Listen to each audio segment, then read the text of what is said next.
What does wisdom look like? Maybe this is the picture that pops into your head. Gray hair, long beard, thick spectacles, all the knowledge. And how about an owl for good measure? Many older people do have wise things to say. But if you want to be wise, you don't have to wait till your hair turns gray. Because wisdom can look like you. It's all about finding out what to do and then, of course, doing it. See, wise people are curious and willing to learn, especially the truth about themselves. Wise people are willing to ask for help.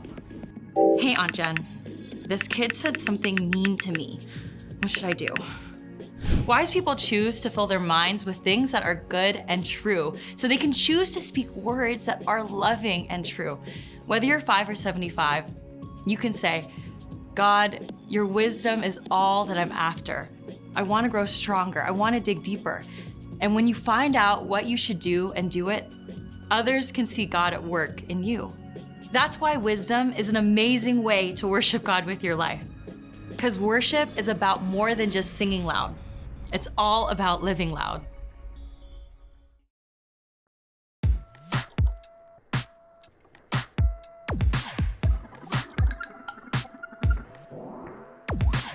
I've got so many questions. There's so much to learn that I don't know. I don't have a direction, but God, I know you'll show me where to go.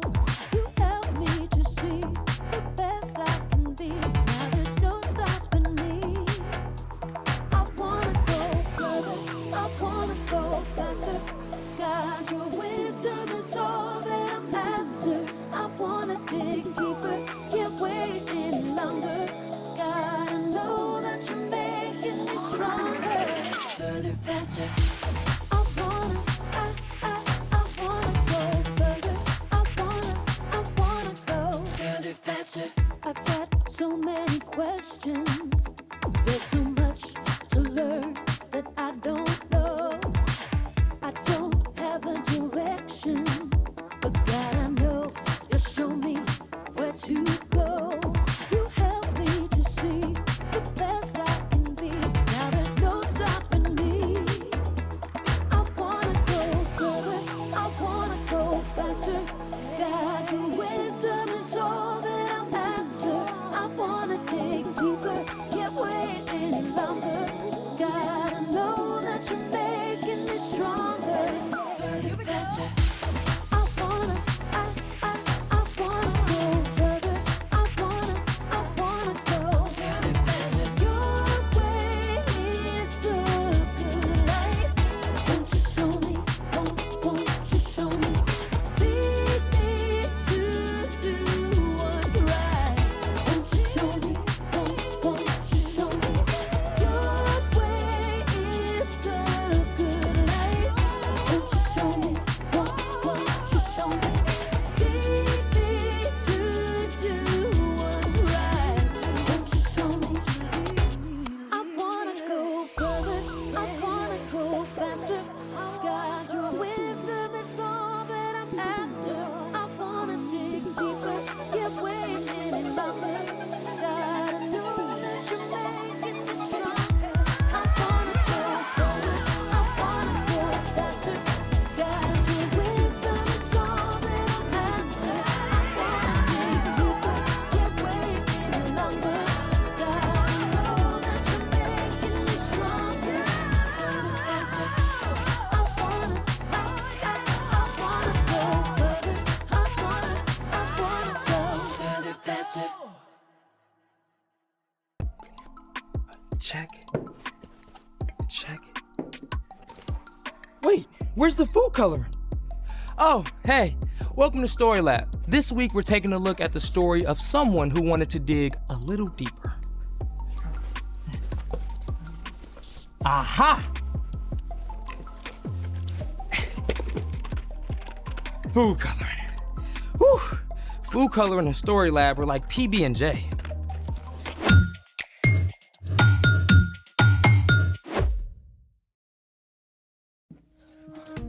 Hey, I'm Carter, and that's it. Okay, then I guess it's my job to let you know that all this month we're talking about ways that we can grow in wisdom, just like Jesus did.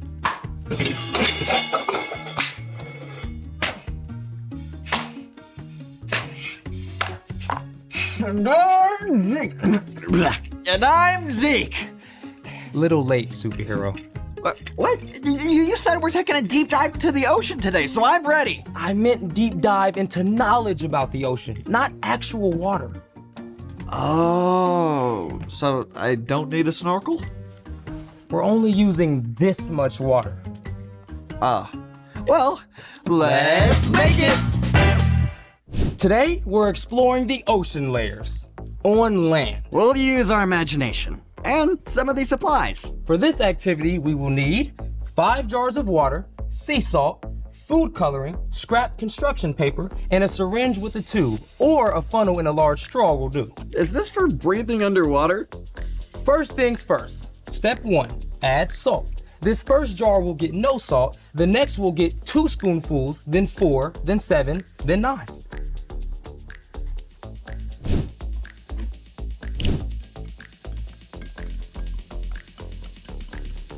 And 4. Now we move on to the next.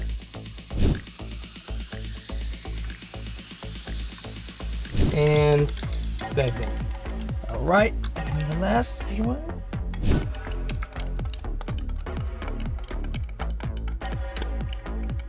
And 9.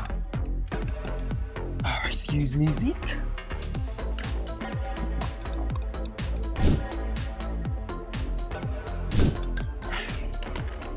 Hey, the ocean is saltwater, right? Yep, but we're also adding salt to increase the density of the water. Density just means how tightly the molecules are packed together. Since the different layers have different densities, they'll stay separate. Which brings us to step 2, coloring our layers. We'll put the tiniest bit of sky blue in the first jar, then blue-green 1 drop, then navy blue 1 drop, then purple 2 drops, then black 4 drops. All right. So I'm thinking the ocean layers go this way instead of that way. Step 3, the layers all go in here, carefully. Now, each colored salt solution represents 1 layer of the ocean. We'll start at the bottom with the darkest water, the trenches. Carter, I'm always willing to be in the trenches with you. Thanks, Zeke. Whew, it's so dark down in the trenches. Yep. 0 sunlight reaches the trenches. And the deeper that you go in the ocean, the higher the density of the water. There's so much we don't know about the deepest parts of the ocean, but we do know that sea cucumbers and starfish live there. All right. Now we're going to pour in the rest of the layers. Because each color is a different density, they should layer rather than mixing. But it's a little tricky, so we're using this tube and some paper to help.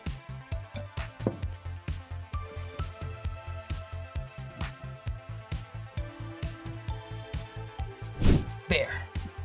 All right, next layer, the abyss. I feel like we're doing very delicate sea surgery. Peering into the depths of the abyss. This zone is where many types of squid and shrimp live.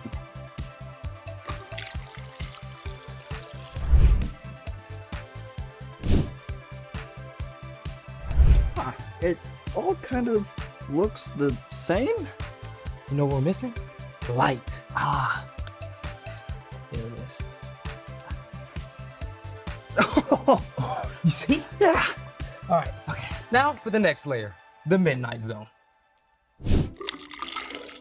In the midnight zone, we find anglerfish and the ever-popular blobfish.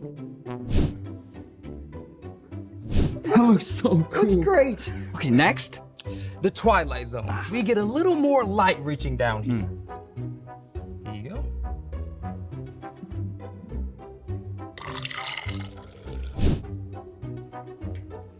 The Twilight Zone, home of jellyfish and octopuses, octopi, octopodes. Oh, All right. And finally, the sunlight zone, our lightest solution both in color and density. You ready? Yep. Sunlight. Almost done. Yep. In the sunlight zone, we find sea turtles, clownfish, flying fish, manatees, dolphins, tuna fish, blue whales, and so Much. more. Oh, dude, this is awesome sauce. It's so cool how the layers stay separate. Yeah, the ocean covers almost 3/4 of the Earth's surface, and we only know details of about 1/3 of the ocean's animals. And every year, almost 2,000 ocean animals are discovered. The deeper we go, the more there is to learn. Speaking of, it's time for... The story before the story. Today, we're in the 3rd book of the New Testament, Luke.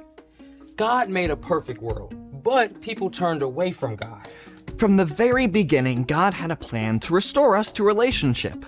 Even when the people turned away over and over again, God remained faithful. At the perfect time, God sent a rescuer in the form of a baby, God's very own son, Jesus. Even though he was God's son, Jesus was born to an ordinary family in an ordinary town. Which is where our story starts. Take it away.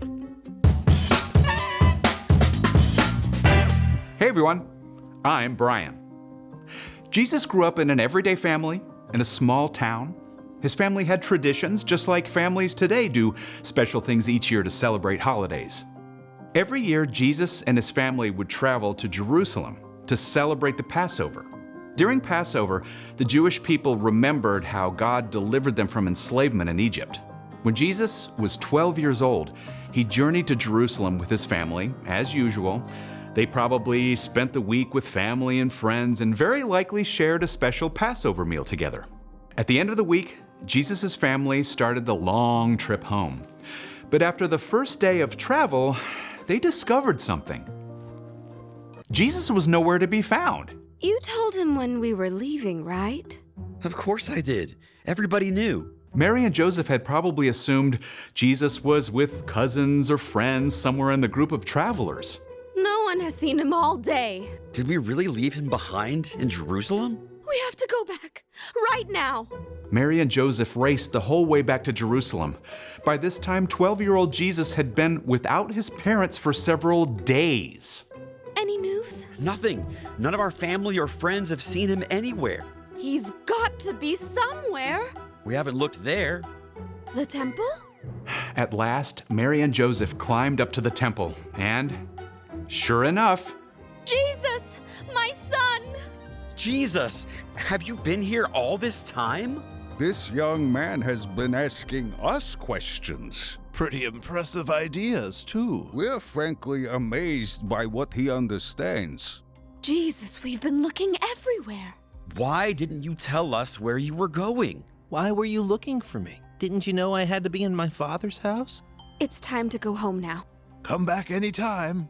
Jesus returned home to Nazareth with his parents and continued to obey them. As he grew up, he became wiser and stronger and more pleasing to God and to people. The end. That's crazy. Jesus was without his parents for days in a big city. What did he eat? Where did he sleep? Well, Luke does not record that part of the story. So What's our part in the story? Jesus is God's own son, and he looked for and grew in wisdom. Now, if Jesus did that, then it's definitely important for us to look for wisdom too. Wisdom is finding out what you should do and doing it. Okay, I know how to look for stuff like my shoes. But how do we look for wisdom? Oh, well, you can think of wisdom like a buried treasure that you really have to dig for. Wisdom isn't just being smart or knowing things. Wisdom is knowing what to do with what you learn. Yeah, like I can know that eating veggies will help me stay healthy, but that doesn't matter if I keep scarfing down junk food. You gotta actually eat those carrots and hummus. Great example. You can also gain wisdom from your mistakes. I put off studying for a test last week. Then I had to stay up super late to study, and I was so tired I didn't do great on the test anyway.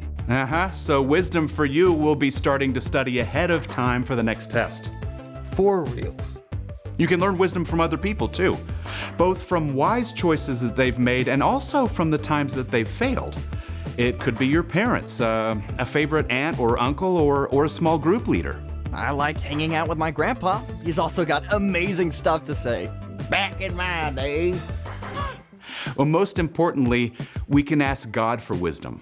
In the book of James, we read, "If any of you needs wisdom, you should ask God for it. He will give it to you."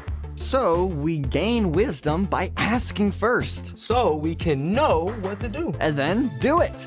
I think you got it, wise guys. See you next time. So, here's the thing. Wisdom is worth searching for. Speaking of searches, you think there might be any treasure buried at the bottom of this ocean? As a matter of fact, there is. Are you joking? For reals? Yeah, I buried our lunch money in quarters. Oh, we get to dig for buried treasure. Thanks for joining us in the Story Lab. See you next time. Okay, should we use the syringe? Or maybe the tiniest shovel. Why not both? All right, let's do it.